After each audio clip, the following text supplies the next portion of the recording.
It's 7:15 on a Tuesday morning. I'm standing in my kitchen, looking at a bank statement showing $5.2 million in assets.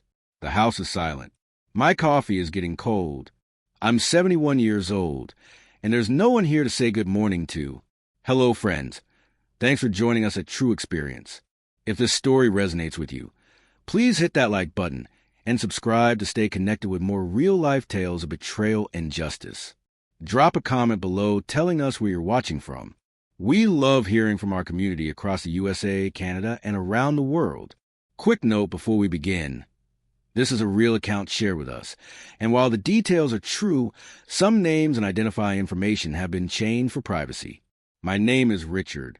I married Susan when I was 28. She was 26, worked as a dental hygienist, had a laugh that filled a room. We bought a small house in Pennsylvania, talked about children over dinner, made plans the way young people do. The children never came. We tried for 3 years. Then we saw doctors, tests, procedures, uncomfortable conversations in sterile rooms. The problem was mine. Low sperm count, they said. Motility issues. The chances were slim, but not impossible. Susan cried that night. I held her and said we'd keep trying. We did, for another 2 years. Nothing happened. I threw myself into work. I was in commercial real estate development, putting in 60-hour weeks, closing deals, building a reputation. Susan started volunteering at the church, spending time with her sister's kids. We stopped talking about it. By the time I was 36, my career was taking off. I'd moved into partnership at my firm. We bought a bigger house, took trips to Europe. From the outside, we looked successful. Inside, we were roommates. Susan wanted to adopt. I said no. I told her we had a good life, that we didn't need children to be happy. The truth was darker than that. I wanted my own blood, my own legacy. The idea of raising someone else's child felt like admitting defeat. She stopped asking after a while. When I was 42, I met Caroline at a business conference in Chicago. She was 31, worked in marketing, had dark hair and green eyes. We had coffee, then dinner, then more. I told myself it was just conversation. Someone who listened, someone who laughed at my jokes and asked about my day. 6 months later, I was flying to Chicago twice a month. Susan never asked where I was going. I think she knew. I think she didn't care anymore. Caroline got pregnant when I was 44. She called me from her apartment, voice shaking. I sat in my hotel room, phone pressed to my ear, feeling something I hadn't felt in years. Hope, fear, possibility. I told Susan the next week, sat her down in our living room, said the words as plainly as I could. She didn't cry, didn't yell. She looked at me with eyes that had already gone somewhere else. I want a divorce, she said, and I want this house. I gave her the house, gave her half of everything we'd built together, signed the papers in a lawyer's office while she sat across from me in silence. We'd been married 16 years. I moved to Chicago, married Caroline 6 months later. Our son, James, was born in October. I was 45 years old, holding my newborn son, feeling like my life had finally started. For 10 years, things were good. I worked harder than ever, built my portfolio, made investments that paid off. Caroline stayed home with James, then with Emma when she was born 2 years later. We had a house in Evanston, took family vacations, attended school plays. I was present, but I was busy. Always one more deal, one more property, one more meeting. Caroline started saying I worked too much, that the kids needed me. I told her I was building something for them. Security, future, legacy. When I was 57, James left for college. Emma was 15, already more interested in her friends and family dinners. Caroline had started taking pottery classes, going out with girlfriends, living a life that didn't revolve around my schedule. I came home one evening to find her sitting at the kitchen table with papers spread out in front of her. I want a divorce, she said. The same words, different voice, same result. She told me she'd been unhappy for years, that I'd never really been there, that she'd raised the kids essentially alone, while I built an empire no one asked for.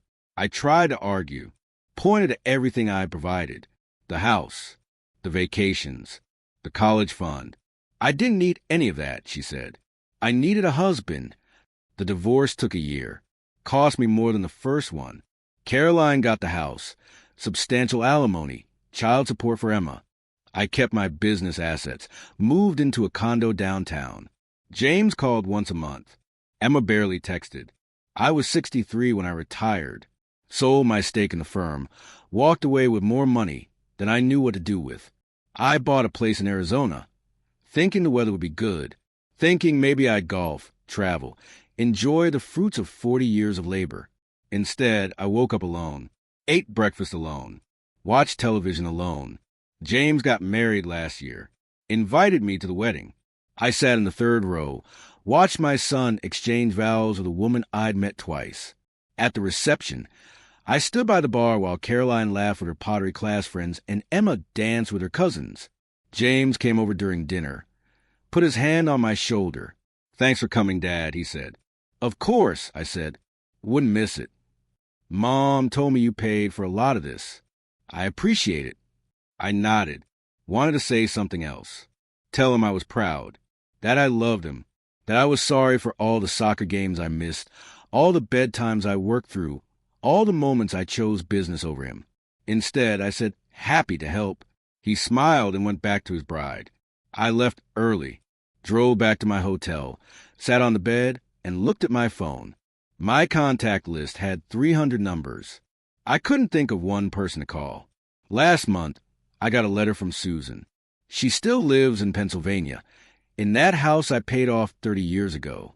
She's remarried now to a retired teacher. They volunteer together, travel in an RV, spend holidays with her sister's grandchildren. She wrote to tell me she was happy, that she'd forgiven me years ago, that she hoped I'd found peace. I haven't written back. Don't know what I'd say. I think about the choices I made, how I measure success by numbers on a page, how I treated relationships like transactions, how I convinced myself that providing was the same as loving. My retirement account shows $5.2 million. My calendar is empty. My phone doesn't ring. James calls once a month, usually on Sunday afternoons. We talk about surface things, weather, sports, his job. The conversations last 15 minutes. He has his own life now, his own family to build.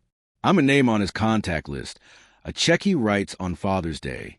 Emma calls twice a year, birthday and Christmas.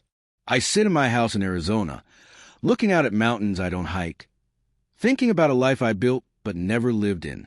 The money means nothing. Never did, really.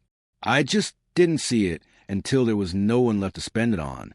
If you're out there working late tonight, missing another dinner, telling yourself you're building something important, stop. Go home. The deal can wait. The meeting can be rescheduled. The money will come, but the years won't. And the people who love you won't wait forever. I learned that too late. Don't make my mistake. Thanks for listening to my story. If it touched you, please hit that like button and subscribe for more real-life accounts. Leave a comment below. I read every single one, and your perspective matters. Where are you watching from today? Share your thoughts with our community. Until next time, take care of what really matters.